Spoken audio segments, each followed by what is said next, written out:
بسم اللہ الرحمن الرحیم۔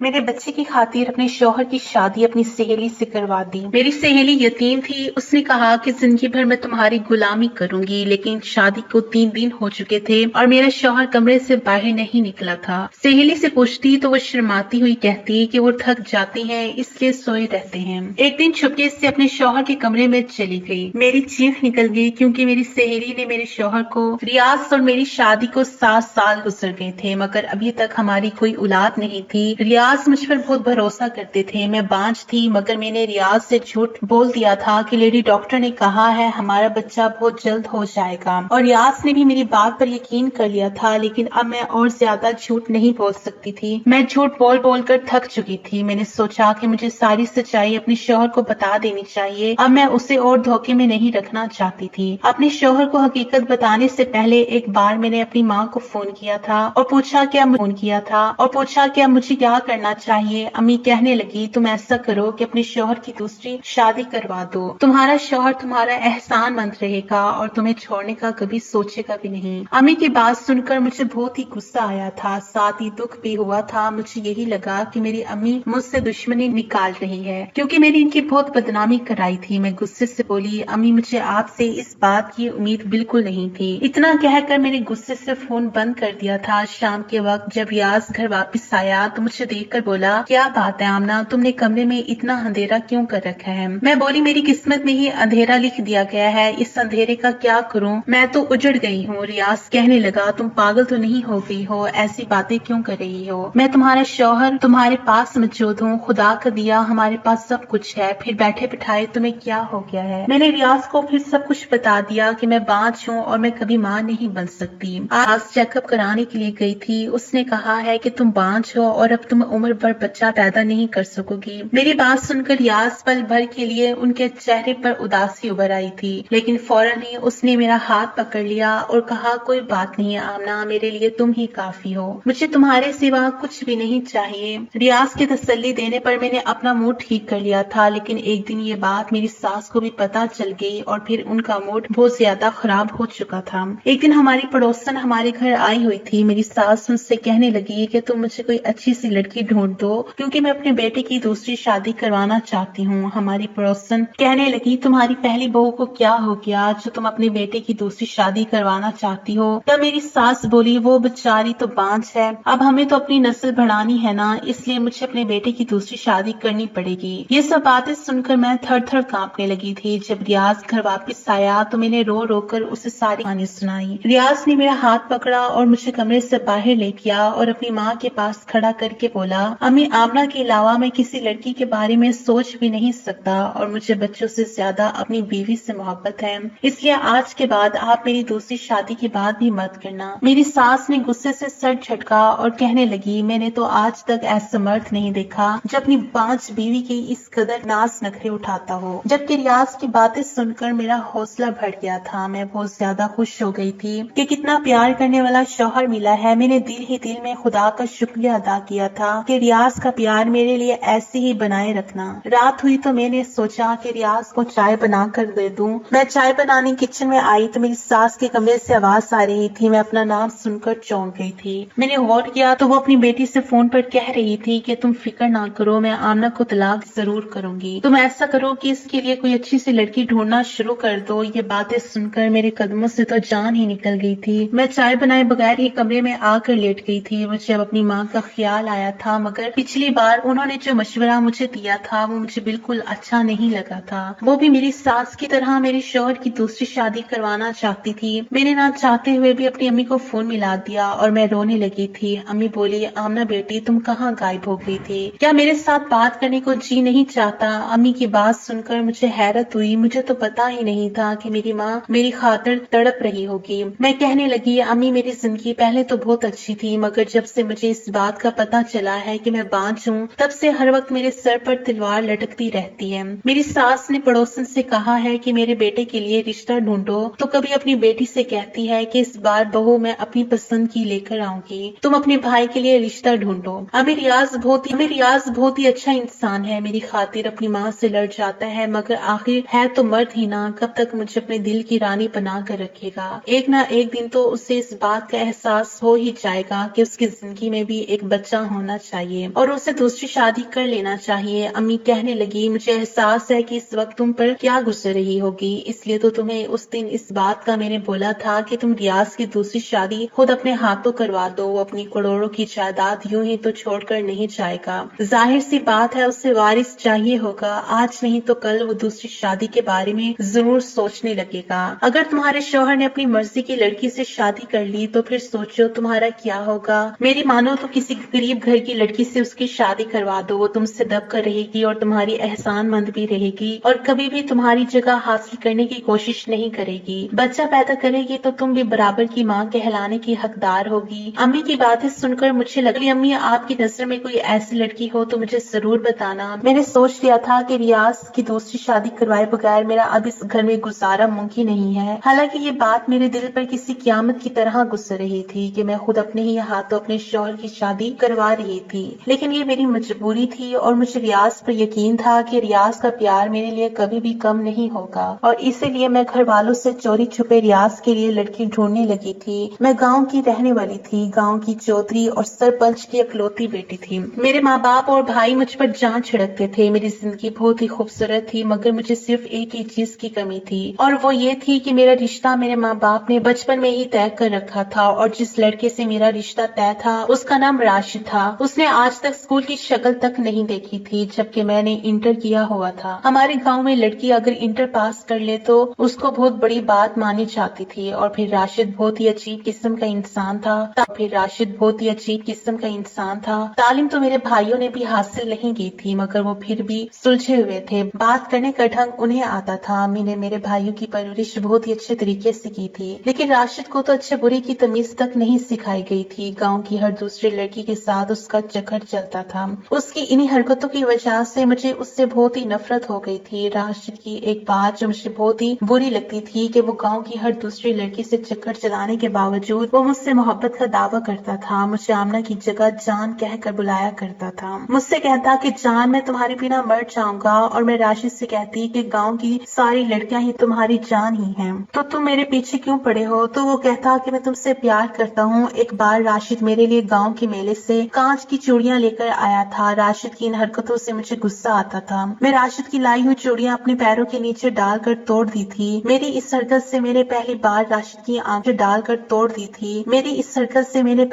راشد کی آنکھوں میں آنسو دیکھے تھے، اور راشد کی آنکھوں میں آنسو دیکھ کر مجھے اپنی غلطی کا احساس ہوا تھا، لیکن راشد اتنا گرا ہوا تھا کہ اگلے ہی دن ایک لڑکی کے ساتھ گھومتے میں نے خود اپنی آنکھوں سے دیکھا تھا، اور پھر میرے دل میں جو اس کے لیے تھوڑی سی ہمدردی جاگی تھی وہ بھی ختم ہو گئی تھی۔ امی پاپا سے بات کرتی تو وہ کہتے کہ کوئی بات نہیں، ابھی وہ بچہ ہے، خود ہی سنبھل جائے گا۔ خیر کچھ سال پہلے ہی میرے بڑے بھائی نے گاؤں میں ہسپتال بنانے کی درخواست دی ہوئی تھی۔ انہی دنوں ایک ٹیم گاؤں میں آئی تھی اور زمین وغیرہ کا کہہ کر گئی تھی۔ گاؤں میں ایک بہت ہی بڑے سے ہسپتال کی بنیاد ڈالی گئی تھی، وہاں سب لوگ ہی پاپا کے ڈیرے میں ٹھہرے تھے۔ کچھ دن بعد ٹیم واپس چلی گئی تھی، مگر ایک انسان ایسا تھا جو واپس نہیں گیا تھا، اور اس کا نام تھا ریاض۔ اس کو اس گاؤں کی آب و ہوا بہت اچھی لگی تھی، اس لیے اس نے پاپا سے اجازت لے کر کچھ دن یہیں رہنے کا ارادہ بنا لیا تھا۔ ایک دن میں اپنی سہیلیوں کے ساتھ نکلی تو میری نظر ریاض پر پڑی آ گیا تھا۔ ریاض کی آنکھوں کی چمک بتا رہی تھی کہ میں بھی اس سے پسند آ گئی ہوں، اور پھر اگلی بار میں ریاض سے خود ہی ملنے چلی گئی تھی۔ وہ مجھے دیکھ کر مسکرا دیا تھا اور کہنے لگا مجھے بھی آپ کا انتظار تھا۔ اس نے مجھے اپنا موبائل نمبر دیا، میں نے امی کے فون سے اس سے فون کیا تھا اور ہم دونوں کی محبت پروان چڑھنے لگی تھی۔ وہ کہنے لگا میں تمہیں اپنی زندگی میں شامل کرنا چاہتا ہوں۔ تب میں نے اسے اپنے منگیتر راشد کے بارے میں سب کچھ بتا دیا تھا۔ وہ میری بات سن کر بہت حیران ہوا تھا، کہنے لگا وہ تو بہت ہی عجیب انسان ہے، میں اس کے ساتھ 2 منٹ کھڑا رہ کر بات بھی نہیں کر سکتا، تم اس کے ساتھ پوری زندگی کیسے گزارو گی؟ میں نے ریاض سے کہا کہ تم اپنا رشتہ لے کر میرے گھر آؤ، ہو سکتا ہے میرے ماں باپ کو مجھ پر ترس آ جائے۔ ریاض نے حامی بھری تھی اور واپس شہر چلا گیا تھا، اور پھر پورے 1 ہفتے بعد اپنی بہن اور اپنی ماں کے ساتھ واپس لوٹا تھا۔ اس نے میرا رشتہ مانگا تھا، مگر میرے میرے پاپا نے منع کر دیا تھا۔ میں بہت بے چین ہو گئی تھی، میں ہر وقت روتی رہتی تھی۔ میری بھابھی اور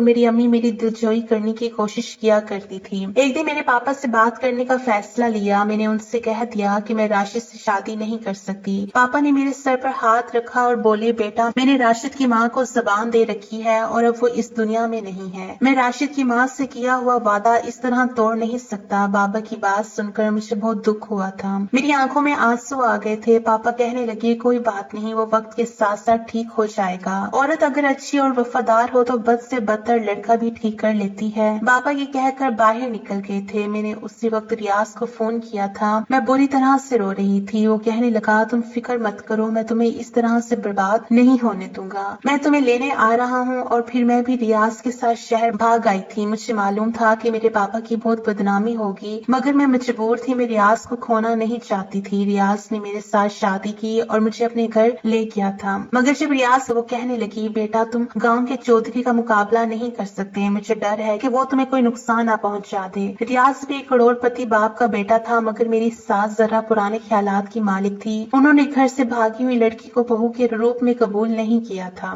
انہوں نے میرے اور ریاض کے بیچ اختلافات ڈلوانے کی ہر ممکن کوشش کی تھی، لیکن ریاض ایک اچھا شوہر ثابت ہوا تھا۔ زندگی کے ہر موڑ پر اس نے مجھے عزت دی تھی۔ یہ بھی خدا کا شکر تھا کہ میرے پاپا اور بھائیوں نے میرا پیچھا نہیں کیا تھا، نہیں تو میری زندگی جہنم بن جاتی۔ خیر جہنم تو ابھی بنی ہوئی تھی، کیونکہ مجھے اس بات کا پتا تھا کہ میں بانجھ ہوں، بچہ پیدا نہیں کر سکتی۔ مجھے یہی خیال آتا تھا کہ میرے ساتھ یہ سب میرے ماں باپ کی بد دعا کا نتیجہ تو نہیں ہے۔ خیر اب میں نے اپنے شوہر کی دوسری شادی کروانے کی سوچ لی تھی۔ میں اپنی ساس کی ضد کے آگے اپنی زندگی تباہ ہونے نہیں دینا چاہتی تھی، اس لیے میں نے اپنی ساس سے چوری چھپے محلے کی ایک عورت کو کچھ پیسوں کے بدلے اپنے ساتھ ملا لیا تھا۔ میں نے اس سے کہا تھا کہ تم مجھے کسی مجبور غریب لاچار سی لڑکی کا رشتہ لا کر دو اور اس بات کا کسی کو پتہ نہیں چلنا چاہیے۔ اس عورت نے مجھے اپنے گھر پر بلایا تھا۔ اس نے میرے سامنے ایک لڑکی کی تصویر رکھی تھی، میں تو اس کی خوبصورتی دیکھ کر ہی دنگ رہ گئی تھی، کیونکہ وہ میری بہت پرانی سہیلی تھی اسکول کے دور کی۔ رشتہ کرنے والی وہ عورت کہنے لگی، یہ لڑکی یتیم ہے اور اپنے چچا کے ساتھ رہتی ہے، اس کی چاچی چاہتی ہے کہ یہ جلد سے جلد اپنے گھر کی ہو جائے۔ میں تو لڑکی کی تصویر دیکھ کر بولی، آنٹی میں کبھی اپنے شوہر کی شادی اس لڑکی سے نہیں کروں گی، اس کا حسن تو دیکھو، میرا شوہر تو اس کی عشق میں پاگل ہی ہو جائے گا۔ وہ عورت کہنے لگی، بیٹا یہ رشتہ بہت ہی اچھا ہے، اس کو ہاتھ سے مت جانے دو، یہ بہت ہی سیدھی سادی سی لڑکی ہے، تمہارے سامنے دب کر رہے گی۔ میرا جی تو نہیں مان رہا تھا، مگر میں نے اس عابدہ نام کی لڑکی کا رشتہ قبول کر ہی لیا۔ میں تصویر لے کر گھر پہنچی تو بڑا عجیب سا منظر دیکھنے کو ملا تھا۔ میرا شوہر اور نند اس کے سامنے بیٹھی ہوئی تھی۔ میری نند بولی، بھائی آپ ایک بانجھ لڑکی کے ساتھ زندگی کیوں گزارنا چاہتے ہیں؟ میں نے اور امی نے تمہارے لیے ایک بہت ہی اچھی لڑکی دیکھی ہے، تم اس سے شادی کر لو۔ جس پر ریاض بولا، آپ دونوں اب بس بھی کرو، میں نے پسند کی شادی کر کے کوئی اتنا بڑا جرم نہیں کر لیا کہ آپ مجھے ہر وقت تانے دیتے رہتے ہیں۔ میں نے آپ سے کہہ دیا ہے کہ آمنہ کے علاوہ میں کسی کو بھی قبول نہیں کروں گا، وہ میری بیوی ہے اور مرتے دم تک وہی میری بیوی رہے گی۔ جہاں ساس اور نند کی باتوں نے میرا دل چھلنی کر دیا تھا، وہی ریاض کی باتیں سن کر مجھے بہت ہی ہمت ملی تھی۔ میں ان سے کچھ بولے بنا ہی کمرے میں چلی گئی تھی۔ تھوڑی دیر بعد ریاض بھی میرے پیچھے ہی آ گیا تھا۔ وہ کہنے لگا، تم امی کی باتوں کو دل پر مت لینا۔ میں بولی، آپ دوسری شادی کر لیں ریاض میری بات پر حیران ہو گیا تھا۔ وہ کہنے لگا، میں ایسا ہرگز نہیں کر سکتا۔ میں نے کہا، آپ کو دوسری شادی کی اجازت دے رہی ہوں، مگر آپ میری پسند کی لڑکی سے ہی شادی کریں گے، اپنی ماں کی پسند کی لڑکی سے نہیں۔ ریاض کہنے لگیں گے، اپنی ماں کی پسند کی لڑکی سے نہیں۔ ریاض کہنے لگا، تمہارے علاوہ میں کسی کو قبول نہیں کر سکتا، پھر وہ چاہے تمہاری پسند کی ہو یا پھر امی کی پسند کی، اس سے کوئی فرق نہیں پڑتا۔ میں بولی، مجھے بچے کی خواہش ہے، آپ کی شادی ہو جائے گی تو ہمارے گھر بھی بچے ہوں گے، میری ترسی ہوئی ممتا کو سکون مل جائے گا۔ ریاض نے انکار کر دیا اور کمرے سے باہر چلا گیا، جبکہ میں وہیں بیٹھی روتی رہی۔ سچ تو یہ ہے کہ مجھے بچوں کی کوئی خواہش نہیں تھی، میں تو یہ سب بس ریاض کو کھونے کے ڈر کی وجہ سے کر رہی تھی۔ خیر کچھ دن بعد میرے اور ریاض کے بیچ ناراضگی رہی تھی، مگر میں نے اسے رو رو کر دوسری شادی کے لیے تیار کر ہی لیا تھا، مگر میں خوش نہیں تھی۔ آپ تو میری سہیلی تھی اور جس دن وہ میری سوتن بن کر میرے گھر آئی تھی، میری ساس نے خوب ہنگامہ مچایا تھا۔ انہوں نے ریاض کے ساتھ بھی بہت لڑائی کی تھی کہ کم سے کم دوسری شادی تو میری مرضی سے کر لیتے۔ ساس کو یوں جلتا ہوا دیکھ کر ویسے تو مجھے سکون مل جانا چاہیے تھا، مگر میں نے وہ پوری رات انگاروں پر گزاری تھی۔ میں پوری رات روتی رہی، میری روح کو چھلنی کرنے کے لیے کافی تھا کہ جس انسان کی آنکھوں میں صرف میرے لیے محبت ہوا کرتی تھی، آج وہ کسی اور کو دیکھ کر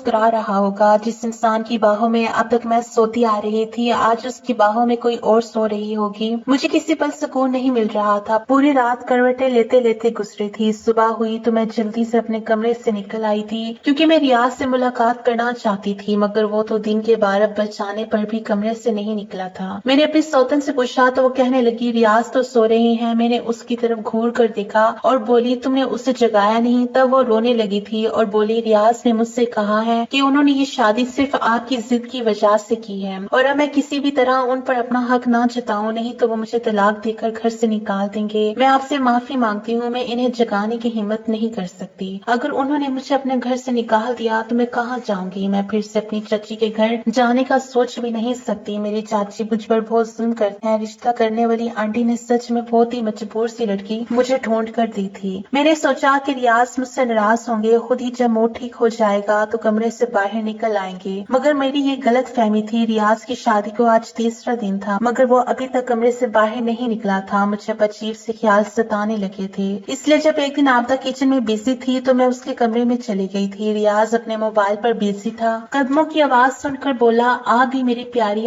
آبدہ. یہ لفظ ہتھوڑے کی طرح میرے سر پر آ کر لگے تھے. میں واپس انہی قدموں سے لوٹ آئی تھی. کیا صرف 3 ہی دنوں میں آبدہ نے ریاض کو اپنا بنا لیا تھا؟ میری آنکھوں سے آنسو بہنے لگے تھے. میرا دل بہت ہی تڑپ رہا تھا. میں اپنی ساس کے کمرے کی طرف بڑھی تھی تب پتا چلا کہ میری تو نند بھی آئی ہوئی تھی. میری ساس اپنی بیٹی سے کہہ رہی تھی دیکھا تمہاری ماں کتنی سیانی ہے. میں نے ایک ہی چال چلی کہ سانپ بھی مٹ گیا اور لاٹھی بھی نہیں ٹوٹی. آمنہ بیچاری کو تو یہ بھی نہیں معلوم کہ اس نے اپنے شوہر کی شادی سے کروائی ہے. وہ میری پسند کی لڑکی تھی اور پھر ریاض بھی آبدہ پر پہلے ہی نظر میں فدا ہو گیا تھا. یہ سب تو اس لالچی عورت کی وجہ سے ہوا ہے جس نے آمنہ کو بیوقوف بنایا تھا. یہ سب سن کر میرا دل پھٹنے لگا تھا. میری ساس آگے بولی میں آمنہ کو کھانے میں بچہ نہ ہونے والی اتنی گولیاں کھلائی ہیں کیا وہ سچ میں بانجھ بن چکی ہے؟ یہ لفظ پتھر بن کر میرے جسم پر برس رہے تھے. میں جلدی سے اپنے شوہر کے کمرے کی طرف گئی تھی تاکہ اس کو بتا سکوں کہ آپ کی ماں اور بہن کی باتیں سنیں، انہوں نے مجھ پر کتنا ظلم کیا ہے. جب میں ریاض کے کمرے کی طرف گئی تو وہ آبدہ سے کہہ رہا تھا میں نے جذبات میں آ کر بہت ہی غلط فیصلہ کر لیا تھا. جب میں آمنہ کو بھگا کر لایا تھا تو شادی کے کچھ ہی وقت بعد مجھے اپنی غلطی کا احساس ہونے لگا تھا، مگر تب تک بہت دیر ہو چکی تھی. آمنہ کے بھائیوں کو پتا چل چکا تھا کہ وہ میرے ساتھ آئی ہے، اس لیے وہ مجھے فون کر کے دھمکاتے رہتے تھے ہماری بہن گھر سے بھاگی ضرور ہے مگر اب بھی وہ اکیلی نہیں ہے. اگر تم نے ہماری بہن کا خیال نہیں رکھا تو تمہارے رہ کر آیا تھا. مجھے پتا ہے کہ وہاں لوگ کتنے خطرناک ہیں، اس لیے میں اس کو چھوڑنے کا سوچ بھی نہیں سکتا تھا. اب امی نے محلے کی ایک عورت کے ساتھ مل کر میری بیوی کو پاگل بنایا اور اسی کے ہاتھوں میری شادی تمہارے ساتھ کروا دی ہے. اور میری جان تم بھی مجھے پہلے ہی نظر میں بھاگ گئی ہو. زندگی بھر اب تم میرے ساتھ رہو گی. ہائے میں یہ کیا سن رہی تھی؟ یہ وہی ریاض تھا جس کی وجہ سے میں نے خود کی زندگی داؤ پر لگا دی. میں دبے قدموں کے ساتھ ریاض کے کمرے میں چلی گئی تھی. وہ مجھے اپنے سامنے دیکھ کر حیران ہو گیا تھا. اسے شاید امید نہیں تھی کہ میں اس کا راز اتنی جلدی جان لوں گی. میں بولی ریاض اگر چھوڑنا ہی تھا تو یوں ہی چھوڑ دیتے، مجھے بانجھ بنانا ضروری تھا؟ کیا کسی انسان سے خدا کی دی ہوئی سوگات چھین لینا اس کا خون کر دینے کے برابر ہوتا ہے؟ تم سب نے مل کر مجھے بے موت مار دیا ہے. اتنا کہہ کر میں اس کے کمرے سے نکل آئی تھی. وہ میرے پیچھے آیا تھا کمرے کا دروازہ کہہ کر میں اس کے کمرے سے نکل آئی تھی. وہ میرے پیچھے آیا تھا کمرے کا دروازہ کھٹکھٹاتا رہا مگر میں نے دروازہ نہیں کھولا. پھر اسی رات میں ریاض کے گھر سے اور اس کی زندگی سے ہمیشہ کے لیے نکل آئی تھی. میں اب ایک یتیم خانے میں رہتی ہوں. میں نے ریاض سے ابھی تک طلاق نہیں لی ہے کیونکہ اب مجھے کسی بھی مرد پر یقین نہیں تھا. تو پھر طلاق لینے کا کیا فائدہ؟ میں مجھ سے فون پر بات کر لیا کرتی ہوں. وہ مجھ سے ملنے بھی آتی ہے. وہ مجھے گھر لے جانا چاہتی ہے مگر مجھ میں اتنی ہمت نہیں ہے کہ میں اپنے بھائیوں اور اپنے باپ کا سامنا کر سکوں. ایک دن اپنی قسمت پر بیٹھی آنسو بہا رہی تھی تبھی باہر بیٹھا گارڈ میرے پاس آیا تھا. اس کے ہاتھ میں ایک لفافہ تھا. مجھے دیتے ہوئے کہنے لگا میڈم جی یہ لفافہ ایک آدمی آپ کے لیے دے کر گیا ہے. اس لفافے پر نظر پڑتے ہی مجھے پہلا خیال ریاض کا آیا تھا اور اس خیال کے ساتھ ہی بے تحاشا نفرت میرے دل میں آ گئی. اب تو مجھے ریاض کے نام سے ہی نفرت ہو گئی تھی. خود پر ہنسی آتی تھی کہ کبھی میرے ریاض کو دل و جان سے چاہا تھا. جی چاہا کہ وہ لفافہ اٹھا کر جان سے چاہا تھا.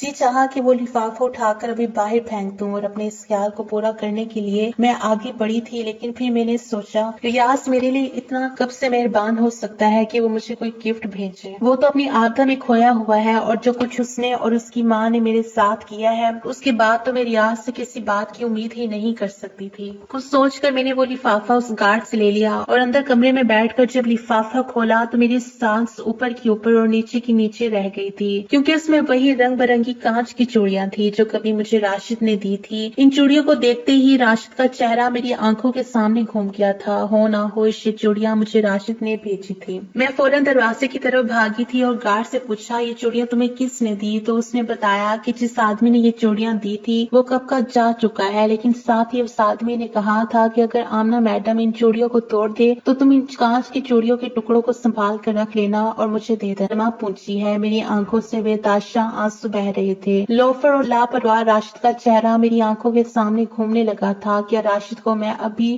یاد تھی کہ راشد اب بھی مجھ سے محبت کرتا ہے؟ لیکن میں اب کسی پر یقین نہیں کر سکتی تھی۔ میں کانچ کی چوڑیوں کو ہاتھ میں تھامے واپس کمرے میں آ گئی تھی اور اگلے دن جب میری ماں مجھ سے ملنے آئی تو میں نے راشد کے بارے میں پوچھا تھا اور راشد کے بارے میں جو کہانی مجھے میری ماں نے سنائی اسے سن کر میرا دل تڑپ اٹھا تھا۔ ماں نے بتایا کہ جس دن تم ریاض کے ساتھ گھر سے بھاگ گئی تھی اس دن راشد بہت رویا تھا۔ اس کی چیخوں سے پورا گاؤں اپنا دل تھام کے رہ گیا تھا۔ وہ چین چین کر بس آمنہ آمنہ پکار رہا تھا۔ مجھے یاد آیا کہ ماں نے بتایا کہ تمہارے جانے کے بعد وہ ایک دم بدل گیا تھا۔ اس نے اپنے باپ کی ساری زمینوں کو بیچ کر گاؤں میں ایک سکول کھلوایا تھا۔ اسے لگتا تھا کہ تم اسے ان پڑھ ہونے کی وجہ سے چھوڑ گئی ہو۔ اسکول میں ٹیچر رکھ کر اس نے گاؤں کے بچوں کو فری میں پڑھانا شروع کیا تھا۔ ساتھ ساتھ شہر میں اپنا ایک بزنس بھی کھڑا کیا تھا جو دھیرے دھیرے ترقی کرتا گیا، اور اب اس کے پاس پیسے کی کوئی کمی نہیں ہے، لیکن جتنا ہی اس کے پاس پیسہ ہے اتنا ہی وہ غریبوں کو دیتا ہے۔ وہ کہتا ہے میں اتنے سارے پیسوں کو اپنے پاس رکھ کر کیا کروں گا جب میری آمنہ ہی میرے پاس نہیں ہے۔ نہ ہنستا ہے نہ بولتا ہے، بس چپ چاپ اپنے آپ میں کھویا رہتا ہے۔ جب تمہارے پاپا اور میں اسے دیکھتے ہیں تو ہمیں احساس ہوتا ہے کہ اس کے حالات کے ذمہ دار ہماری اپنی بیٹی ہے۔ راشد کے بارے میں یہ سب سن کر میری آنکھوں سے آنسو بہ رہے تھے۔ میں جلد سے جلد راشد سے ملنا چاہتی تھی۔ پتہ نہیں کیوں میرا دل راشد سے ملنے کے لیے مچل اٹھا تھا۔ میں نے امی سے کہا امی میں راشد سے ایک بار ملنا چاہتی ہوں۔ میری بات سن کر میری ماں کی آنکھوں میں چمک آ گئی تھی۔ کہنے لگی اگر تم چاہو تو راشد کے ساتھ اپنی نئی زندگی کی شروعات کر سکتی ہو، وہ ابھی تمہارے انتظار میں ہے۔ لیکن میں اب کہاں راشد کے قابل تھی، میں تو ایک بانجھ عورت تھی اور ایک شادی شدہ عورت تھی، لیکن میں ایک بار راشد سے مل کر اس سے معافی مانگنا چاہتی تھی جو میں اس کی محبت کو پہچان نہیں پائی بیٹھی تھی۔ میں راشد کے گھر پہنچ گئی تھی۔ اس وقت راشد اپنے گھر پر نہیں تھا، نوکر نے مجھے باہر ہال میں ہی بٹھا دیا تھا۔ ممی اور مجھے بیٹھے کافی دیر ہو گئی لیکن راشد ابھی تک نہیں آیا تھا۔ تب میں نوکر سے پوچھ کر راشد کے کمرے میں چلی گئی تھی۔ صاف ستھرا کمرہ، ایسا لگ رہا تھا کہ یہ بہت ہی پڑھے لکھے انسان کا کمرہ ہے، اور پھر اچانک ہی میری نظر ایک ایسی چیز پر پڑی کہ میں وہیں دل تھام کر بیٹھ گئی تھی۔ سامنے ہی دیوار پر شیشے لگے فریم میں انہی کانچ کی ٹوٹی چوڑیوں کے ٹکڑوں سے آمنہ لکھا ہوا تھا، جس کا مطلب ہے راشد مجھ سے اسی وقت سے اتنی محبت کرتا تھا اور میں اس کی محبت کو پہچان نہیں پائی تھی۔ راشد نے جب مجھے پہلی بار چوڑیاں گفٹ کی تھی اور میں نے انہیں پیروں سے کچل کر توڑ دیا تھا، راشد نے ان چوڑیوں کے ٹکڑوں کو سنبھال کر رکھا ہوا تھا اور آج تک انہیں سنبھال کر رکھے ہوئے تھا۔ میری آنکھوں سے آنسو بہ رہے تھے اور پتہ ہی نہیں چلا کہ راشد میرے پیچھے آ کر کھڑا ہو گیا تھا اور جب اس نے آمنہ کہہ کر پکارا تو میں اچانک ہی پلٹی تھی۔ وہ تو بالکل پہچان میں ہی نہیں آ رہا تھا۔ وہ لاپرواہ سا لوفر سا راشد کہیں کھو گیا تھا۔ میرے سامنے ایک ہینڈسم لڑکا کھڑا تھا جسے دیکھ کر کوئی یہ نہیں کہہ سکتا تھا کہ وہ ان پڑھ ہے۔ میں روتی ہوئی اچانک ہی راشد کے سینے سے جا لگی تھی، میری ساری حدیں توڑ دی تھی۔ میں یہ بھول گئی تھی کہ میں شادی شدہ ہوں اور راشد سے میرا کوئی تعلق تھا۔ راشد بہت دیر تک یوں ہی کھڑا رہا اور میں راشد کے سینے سے لگی رہی۔ میرے منہ سے بس یہی لفظ نکل رہے تھے، راشد مجھے معاف کر دو، میں نے تمہارا دل دکھایا ہے، شاید اس لیے خدا نے مجھے اتنی بڑی سزا دی ہے۔ بہت دیر بعد راشد نے میرے سر پر ہاتھ رکھا تھا۔ اس نے کہا میں نے تمہیں کبھی قصوروار ٹھہرایا ہی نہیں تھا، غلطی تو میری ہی تھی جو میں تمہاری امیدوں پر پورا نہیں اترا۔ میں آنسو پوچھتی ہوئی راشد کے سینے سے الگ ہوئی تھی۔ تھوڑی دیر بعد راشد بولا کہ میرے دل کے دروازے ابھی بھی تمہارے لیے کھلے ہیں، میرے دل میں تمہارے سوا کوئی اور لڑکی نہیں ہے، چاہے تو جھانک کر دیکھ سکتی ہو۔ ایک پل کے لیے راشد کے چہرے پر وہی شرارت ابھر آئی تھی جو اب سے 7 سال پہلے لاپرواہ سے راشد کے چہرے پر ہوا کرتی تھی۔ میں نے روتے ہوئے کہا راشد اب میں تمہاری محبت کے قابل نہیں ہوں، میں ریاض کی بیوی اور ایک بانجھ عورت ہوں۔ اس نے کہا تھا کہ آمنہ تم میرے لیے اب بھی وہی 7 سال پہلے والی آمنہ ہو جس سے میں بے تاشا محبت کرتا تھا، اور آج بھی اتنی ہی محبت کرتا ہوں۔ مجھے کوئی فرق نہیں پڑتا کہ تم شادی شدہ اور بانجھ ہو، لیکن میں اتنی خود غرض نہیں ہو سکتی تھی کہ راشد کی زندگی میں روشنی بھرنے کی بجائے اس کی زندگی میں اندھیرا بھر دیتی۔ میں اسے بچوں کی خوشی نہیں دے سکتی تھی، اور ریاض نے مجھے جو زخم دیا تھا وہ ابھی تازہ تھا۔ پتہ نہیں کیوں میرا دل اب کسی مرد پر یقین نہیں کر رہا تھا۔ مرد ہی ہوتا ہے، کہیں ایسا نہ ہو راشد کو بھی کل بچوں کی چاہت ہونے لگے اور وہ مجھ سے نظریں چرا لے۔ میں روتے ہوئے باہر بھاگ گئی تھی اور اپنی ممی کا ہاتھ پکڑ کر اپنے گھر واپس آ گئی تھی۔ میرے پاپا اور میرے بھائیوں نے بھی میری حالت کو دیکھتے ہوئے مجھے معاف کر دیا تھا۔ اگلے دن پھر راشد میرے پاس آیا تھا۔ اس نے اداسی بھرے لفظوں میں کہا تھا، محبت اتنی کھوکھلی ہے کہ خدا نے مجھے دوسری بار موقع دیا اور تب بھی تم نے میری محبت کو ٹھکرا دیا۔ اگر آج تم نے میری محبت کو نہیں اپنایا تو میں ہمیشہ ہمیشہ کے لیے تمہاری زندگی سے چلا جاؤں گا، کبھی لوٹ کر تمہارے پاس نہیں آؤں گا۔ میں یہ کانچ کی چوڑیاں تمہارے لیے لے کر آیا ہوں، اگر تمہیں میری محبت قبول ہے تو تم انہیں پہن کر باہر آ جانا، نہیں تو انہیں توڑ کر ان کے ٹکڑے میرے پاس لے آنا۔ یہ کہہ کر راشد کانچ کی چوڑیاں میرے بیڈ پر رکھ کر چلا گیا تھا۔ میں بہت دیر تک ان کانچ کی چوڑیوں کو دیکھتی رہی تھی۔ خدا نے مجھے دوسرا موقع دیا تھا، ایک سچے پیار کو پانے کا موقع دیا تھا اور اب میں اس موقع کو چھوڑنا نہیں چاہتی تھی۔ میں نے وہ کانچ کی چوڑیاں اٹھائی اور اپنے ہاتھوں میں پہن لی تھی۔ جب میں باہر نکل کر آئی تو راشد ممی کے ساتھ باتوں میں بزی تھا۔ میں نے اپنے ہاتھ پیچھے کر رکھے تھے۔ مجھے باہر آتے دیکھ کر راشد کے چہرے کا رنگ بدل گیا تھا۔ وہ یہی سوچ رہا تھا کہ میں چوڑیوں کے ٹکڑے کر کے لے کر آئی ہوں، اور جب میں ہاتھ سامنے کیے تھے تو وہ خوشی سے اچھل پڑا تھا۔ اس نے ممی کا لحاظ کیے بنا میرے ہاتھوں کو چوم لیا تھا۔ ممی نے کھانس کر اپنی موجودگی کا احساس دلایا تھا اور اس نے جلدی سے میرے ہاتھ چھوڑ دیے تھے۔ میں ہنستی ہوئی اپنے کمرے میں بھاگ گئی تھی۔ میری طرف سے ہاں ہوتے ہی شادی کی تیاریاں شروع ہو گئی تھی۔ ادھر میرے بھائیوں اور باپ نے ریاض سے طلاق لینے کے لیے کورٹ میں عرضی دے رکھی تھی۔ ایک ہفتے میں ہی میرا اور ریاض کا طلاق ہو گیا تھا اور میری شادی میری عدت پوری ہونے کے بعد راشد سے ہو گئی۔ میرے ماں باپ نے میری شادی بہت ہی دھوم دھام سے کی تھی۔ ایسا لگ رہا تھا کہ یہ شادی میری پہلی شادی ہے۔ شادی کی خوشی کیا ہوتی ہے وہ مجھے اب محسوس ہو رہی تھی۔ اس سے پہلے تو میں ریاض کے ساتھ بس کورٹ میرج کی تھی۔ سہاگ کی اسٹیج پر بیٹھی میں راشد کا انتظار کر رہی تھی تو میرے دل میں کہیں بھی ریاض کی پرچھائی نہیں تھی، بس راشد کے نام سے ہی دل دھڑک رہا تھا۔ اور جب راشد کمرے میں آیا تھا تو میں اور بھی سمٹ کر بیٹھ گئی تھی اور جب راشد نے مجھے باہوں میں بھرتے ہوئے میرے کان کے پاس اپنا منہ لے جا کر مدہوش لہجے میں کہا، تم صرف میری ہو، میں نے شرما کر اپنا سر راشد کے سینے میں چھپا لیا تھا۔ راشد نے بھی کس کر مجھے اپنی باہوں میں بھر لیا تھا۔ راشد کے ساتھ زندگی اتنی حسین ہو جائے گی کبھی سوچا نہیں تھا۔ راشد کی محبت کے سائے میں 1 سال گزر چکا تھا۔ میں راشد کو اپنی اور ریاض کی ساری کہانی سنا دی تھی۔ راشد نے میرا علاج کروانا شروع کر دیا تھا اور ڈاکٹر نے امید دلائی تھی علاج کے بعد میں ماں بن سکتی ہوں۔ اور ایک دن مارکیٹ میں شاپنگ کرتے ہوئے میری ملاقات ریاض سے ہوئی تھی، لیکن ریاض کے چہرے پر ذرا بھی رونق نہیں تھی۔ مجھے دیکھتے ہی وہ میرے پاس آیا تھا، مجھ سے ہاتھ جوڑ کر معافی مانگی تھی، کہنے لگا، آمنہ، میں نے اور میری ماں نے تمہارے ساتھ جو کیا اس کی سزا خدا نے مجھے دے دی ہے۔ میری ماں پیرالائز ہو گئی ہے اور وہ بستر پر پڑی رہتی ہے۔ میری ماں کو پوتا کھلانے کی بہت جلدی تھی اور جب شادی کے 1 سال نہیں ہوئی تو میں نے اور عابدہ نے اپنے ٹیسٹ کروائے، جس میں عابدہ کی رپورٹ نارمل تھی، لیکن میری رپورٹ میں آیا کہ میں کبھی باپ نہیں بن سکتا۔ اب عابدہ دن رات مجھے آبانج ہونے کے تانے دیتی ہے، آمنہ مجھے تمہاری محبت یاد آتی ہے لیکن اب میں کچھ نہیں کر سکتا۔ تم میری زندگی سے جا چکی ہو، لیکن بس ایک کام کر سکتا ہوں کہ تم سے ہاتھ جوڑ کر معافی مانگ سکتا ہوں۔ اگر تم معاف کر سکتی ہو تو پلیز ضرور کر دینا، ہو سکتا ہے تمہارے معاف کرنے سے میری زندگی میں آئے ہوئے دکھ تھوڑے سے کم ہو جائے۔ میں نے کس کر راشد کا ہاتھ پکڑا اور راشد کی طرف دیکھتے ہوئے ریاض سے کہا تھا کہ ریاض، میں نے تمہیں معاف کر دیا ہے۔ جب خدا نے تمہیں تمہارے کیے کی سزا دے دی تو پھر بھلا میں کون ہوتی ہوں تمہیں سزا دینے والی؟ اور اتنا کہہ کر میں آگے بڑھ گئی تھی۔ ریاض سارے ہوئے جواری کی طرح مجھے دیکھتا رہا تھا اور میں راشد کا ہاتھ تھامے آگے بڑھتی جا رہی تھی، جہاں آگے زندگی میں میرے لیے خوشیاں ہی خوشیاں تھی۔ ہماری ویڈیوز اگر آپ کو پسند آ رہی ہیں تو ضرور لائک کیجئے، اور اگر آپ نے ہمارا چینل سبسکرائب نہیں کیا تو ضرور کیجئے۔ اس کے ساتھ ساتھ بیل آئیکن پر بھی لازمی کلک کیجئے تاکہ ہماری ہر آنے والی ویڈیو آپ تک بر وقت پہنچ سکے۔ اللہ حافظ۔